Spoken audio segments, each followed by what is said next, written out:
আবারও টাকা দেবে রাজ্য সরকার। আশা অঙ্গনওয়াড়ি কর্মীদের 319 টাকা করে দেওয়া হবে। হাই ফ্রেন্ডস, ওয়েলকাম টু বাংলায় সেরা ইউটিউব চ্যানেল। এই মুহূর্তে আপনাদের জন্য দারুণ একটি সুখবর রাজ্যের আশা ও অঙ্গনওয়াড়ি কর্মীদের জন্য। ওকে, তাদের 319 টাকা করে আবারও দেবে। দেখাতে হবে বিল, সেই বিল জমা করার পরে সরকার থেকে 319 টাকা তাদেরকে দেবে। বিশেষ কিছু কাজের জন্য এই 319 টাকা দেওয়া হচ্ছে। আজকের এই ভিডিওটির মাধ্যমে আশা ও অঙ্গনওয়াড়ি কর্মীদের জন্য নতুন যে খবরটি উঠে এসছে সেটাই আপনাদের কাছে পৌঁছে দেব। ভিডিওটি অবশ্যই লাইক করুন, শেয়ার করে প্রত্যেককে জানান।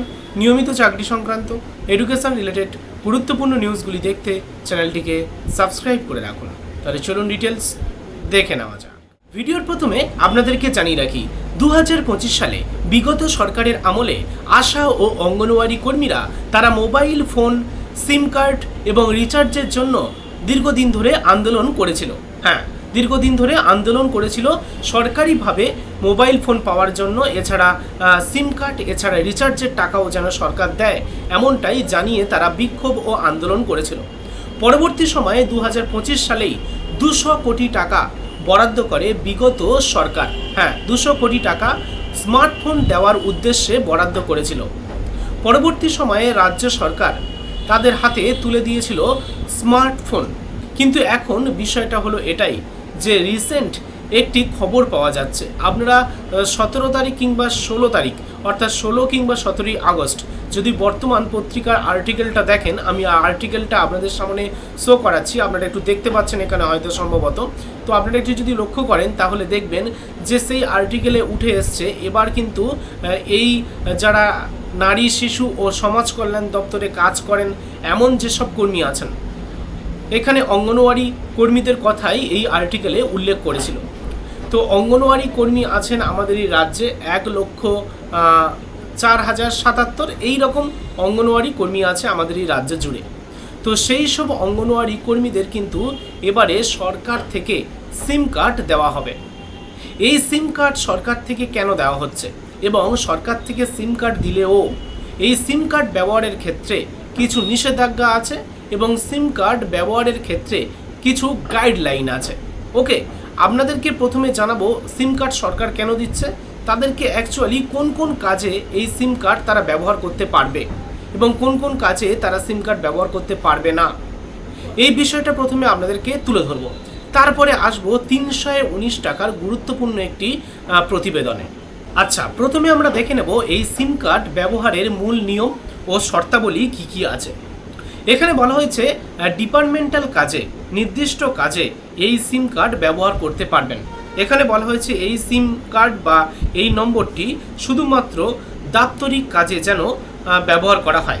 যেমন পোষণ ট্র্যাকার যে অ্যাপ আছে, সেই পোষণ ট্র্যাকার অ্যাপটায় যেসব তথ্য ইনপুট করতে হয়, যেসব তথ্য এন্ট্রি করতে হয়, সেই পোষণ ট্র্যাকার অ্যাপে তথ্য আপলোড, রিপোর্ট পাঠানো, এইগুলো কিন্তু করা যাবে এবং স্বাস্থ্য দপ্তরের সঙ্গে যোগাযোগ করার ক্ষেত্রে এটি ব্যবহার করা যাবে।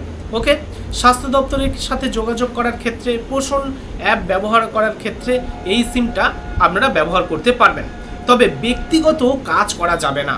যেমন এই সিম কার্ডের নাম্বার দিয়ে সোশ্যাল মিডিয়ায় কোনো অ্যাকাউন্ট, হোয়াটসঅ্যাপ, ইনস্টাগ্রাম, ফেসবুক, ইউটিউবে কোনো রকম কোনো অ্যাকাউন্ট খোলা যাবে না এই সরকারি নাম্বার দিয়ে।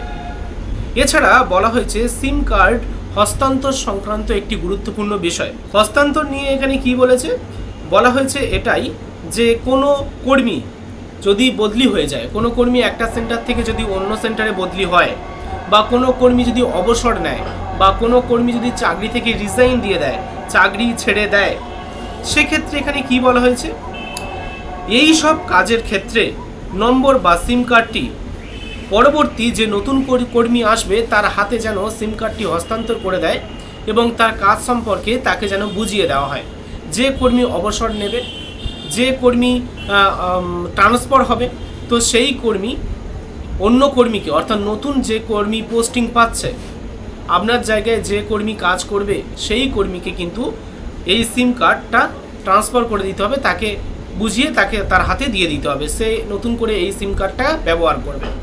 ঠিক আছে, এবারে বলা হয়েছে দেখুন এখানে কোনো ওটিপি দিয়ে, কোনো ব্যাংকিং কাজে যেখানে ওটিপি আসে, এই ওটিপি দেওয়ার ক্ষেত্রে এই নাম্বার ব্যবহার করা যাবে না। অর্থাৎ এখানে সরকারি কাজ ছাড়া অন্য কোনো অনুমোদিত কাজের ওটিপি এই নম্বরে দেওয়া সম্পূর্ণ নিষিদ্ধ। অর্থাৎ এই নাম্বার থেকে আপনি কিন্তু সরাসরি ব্যাংকের অ্যাকাউন্ট আপনি ওপেন করতে পারবেন না। কোনো রকম ওটিপি আসে যেসব পেমেন্ট অ্যাপ, সেই সব পেমেন্ট অ্যাপে আপনি কিন্তু ব্যবহার করতে পারবেন না। শুধুমাত্র সরকারি কাজে আপনি ব্যবহার করতে পারবেন। এখানে পরবর্তী কি বলা হয়েছে, খরচ এখানে কিভাবে চালাবেন বলা হয়েছে, রাজ্য সরকারের নিয়ম অনুযায়ী কর্মীরা নির্দেশিত মূল্যের মধ্যে সিম কার্ড কিনে তার বিল অফিসে জমা দিলে সেই টাকা তাদের ফেরত দেওয়া হবে। অর্থাৎ এই মুহূর্তে আপনি দোকান থেকে একটি সিম কার্ড কিনবেন, সেই সিম কার্ডটা কেনার পরে সিম কার্ডের যে টাকাটা হয় সেটা আপনি দোকান থেকে বিল করবেন। আপনি সিম কার্ড নিচ্ছেন, দোকানদারকে বলবেন একটি বিল করে লিখে দিতে, দোকানদার সেই বিলটা লিখে দেবে। বিলটা লিখে দিলে আপনি কিন্তু সেই বিলটা যখন দপ্তরে জমা দেবেন তখন কিন্তু পুনরায় আপনাকে আবার টাকা ফিরিয়ে দেওয়া হবে। অর্থাৎ প্রথমে আপনার নিজের কাঠির খরচা করে সিমটা কিনতে হবে, তারপরে বিল জমা দিলে দপ্তর থেকে সেই টাকাটা আপনাকে দেওয়া হবে। এবারে হলো সেই গুরুত্বপূর্ণ বিষয়, সিম কেনার জন্য কত টাকা ধার্য করেছে সরকার। ন্যূনতম 319 টাকা, ন্যূনতম 319 টাকা দিয়ে আপনি সিম কিনতে পারবেন। ওকে, এবারে সরকার থেকে আপনার কিন্তু 319 টাকা সিম কেনা বাবদ বিল দেখালে আপনাকে কিন্তু সেই 319 টাকা আপনাকে ফিরিয়ে দেবে। অর্থাৎ আপনি প্রথমে সিম কিনবেন, 319 টাকা দেবে সরকার। ওকে, 319 টাকার বেশি খরচা করে সিম কিনবেন না, 319 টাকার মধ্যে সিম হয়ে যায় তো সেক্ষেত্রে আপনারা সেই সিম কেনার চেষ্টা করবেন। এবং কোনো ব্যক্তিগত কাজে আপনারা কিন্তু ব্যবহার করতে পারবেন না, ব্যক্তিগত আপনার আত্মীয়ের কাছে বা অন্য কোথাও আপনি ফোন করতেও পারবেন না। এটা কেবলমাত্র এই সিমটা স্বাস্থ্য দপ্তরের সাথে যোগাযোগ করার ক্ষেত্রে, ব্লকে, পঞ্চায়েতে এইসব জায়গায় যোগাযোগ করার ক্ষেত্রে এই নাম্বার আপনারা ব্যবহার করতে পারবেন। ঠিক আছে, এছাড়া পোষণ আপ যেখানে রিপোর্ট পাঠাতে হয়, যেখানে আপনাদের ডেটা আপলোড করতে হয়, এই সব কাজে আপনারা ব্যবহার করতে পারবেন, অন্যথায় আপনারা ব্যবহার করতে পারবেন না। আর সেই জন্য আপনাদের দাবি অনুযায়ী সিম কার্ড দেওয়া হবে, আর সিম কার্ডের বরাদ্দ 319 টাকা, বিল জমা করলে আমরা পুনরায় পেয়ে যাবেন। আশা করি বিষয়টি সম্পূর্ণ বুঝতে পেরেছেন। তো আপনাদের দীর্ঘদিনের দাবি সেগুলো কিন্তু মিটে যাচ্ছে। ওকে, তবে সাথে সাথে আমার যেটা মনে হয়, যারা সিভিক ভলেন্টিয়ার আছে, ভিলেজ পুলিশ আছে, প্রশাসনে যারা কাজ করে, ইমার্জেন্সি যারা ডিউটি দেয়, সিভিল ডিফেন্স ভলেন্টিয়ার আছে, ডিজাস্টার ম্যানেজমেন্টে যেসব কর্মীরা কাজ করে, এদের কিন্তু খবর দেওয়াটা মানে কি বলবো, খুব চটজলদি খবর দিতে হয়। ঠিক আছে, তৎক্ষণাৎ খবর দিতে হয়। স্পটে কোনো ঘটনা ঘটলো, কোনো খবর চলে এলো, কোনো ইনসিডেন্ট, কোনো কিছু চটজলদি খবর দিতে হয়। সেক্ষেত্রে এদেরও যদি রিচার্জের অন্তত ন্যূনতম টাকা দেওয়া হয়, এই সব কর্মীরা হয়তো খুশি হবে।